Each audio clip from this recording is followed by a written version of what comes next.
Greetings everyone, my name is Yena Madonda and I'm with Sesana Msisinyane. Welcome to our podcast where we will be discussing our different opinions about the theme that I find in the Tempest, the power and control theme, and how it affected the modern day politics of South Africa. And I will give Sesana an opportunity to give an insight about that. Hi everyone, my name is Sesana Msisinyane, and today the way people talk about The Tempest by William Shakespeare today is totally different from people who had conversations about The Tempest way before. Why am I saying this? For example, in conversations maybe in the Victorian era or somewhere around that time, whenever they speak about The Tempest by William Shakespeare, which is one of his last plays, they see Prospero as a different character.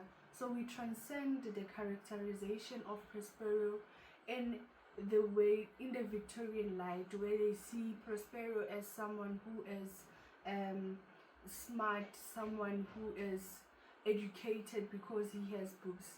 But the way we see Prospero in a South African perspective, and maybe writers or authors, we see Prospero as someone who is a colonizer, because he comes into a land that he doesn't belong to.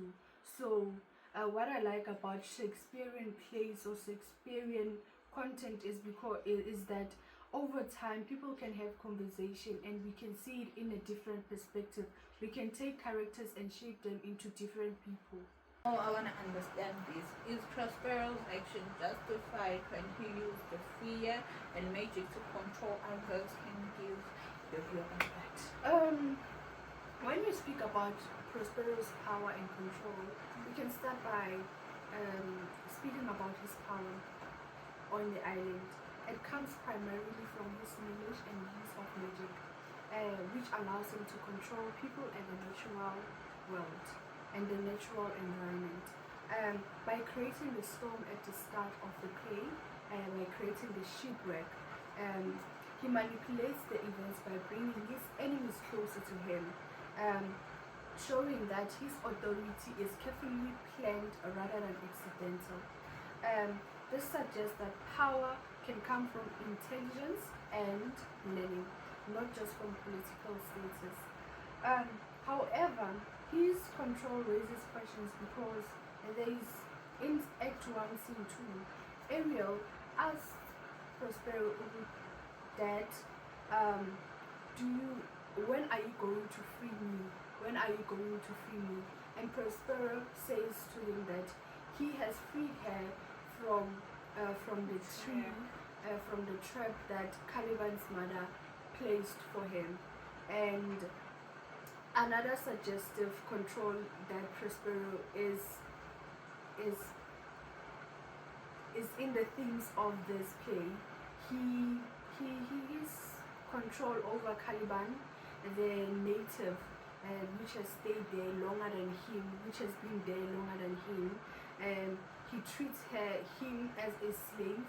And when we transcend this to the South African apartheid, the South African colonial world, we see it as a perspective that whenever the Africa was divided whenever Africa was divided and South Africa was taken by the British, and it is suggestive that the apartheid era, where black people were untreated fairly, where white people came into our land and claimed our land to be theirs, this suggests that whenever people are much in control, they come and control us. Yena, you said something about Caliban being enslaved in his own island. How did this happen, and how does it transcend to the power and control themes in the play by William Shakespeare, The Tempest? Well, let us start from the fact that Prospero has magic which gives him power over Caliban. as he was able to take the island from him, and he was able to control him. But then when he taught him how to speak with his daughter Miranda, Caliban tried to use that power to claim back his island from Prospero by swearing at him and cursing him. That shows language being used as power, which also reflects on the South African struggles for voice and also identity, where they used their language or voice maybe to try and claim back their land. And then that is a colonial legacy also, as it is still happening in South Africa, whereby strugglers can't do anything except to use language and voice to try and fight back injustices and inequalities, as vote seems not to be working anymore. Well, again, how does Caliban's situation reflect the colonization, history, and apartheid of South Africa? Well, Caliban represents the experience of the colonized people as he is disposed in his own land and forced into servitude by Prospero. He believes the island rightfully belongs to him through his mother, Cyrus. But Prospero takes control and enslaves him. This reflects the dynamics of colonization,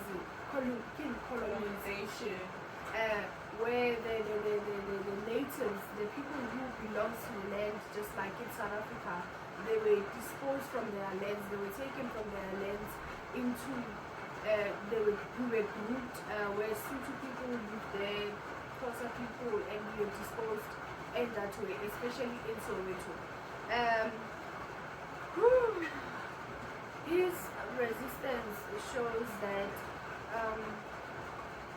colonized people are not possessive but aware of their situation, because there is in Act 1, Scene 2, Caliban says that this island belongs to me, die by my mother Cyrus gave it to me. He believes that he belongs to the island because he's been there for the longest time than Prospero. But Prospero justifies his actions by portraying Caliban as savage and uncivilized, reinforcing the colonial stereotypes where white people believe that we are not cooking. Mindless. Yeah? We are mindless.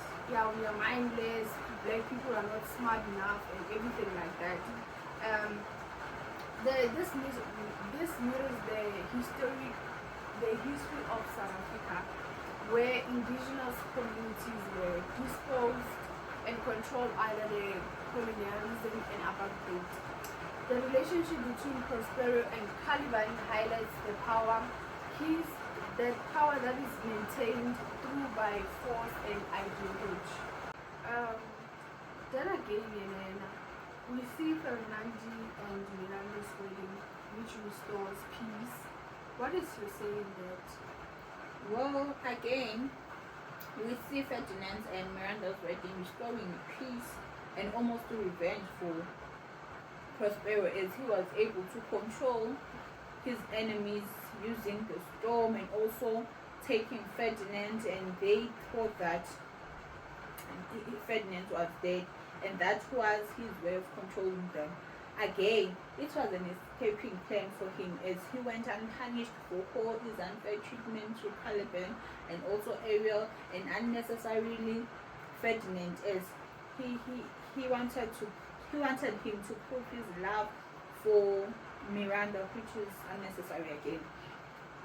And then I think that is what's happening in South Africa right now, as people have normalized injustices and also the abuse of power by billionaire politicians or whoever has a bigger position over others.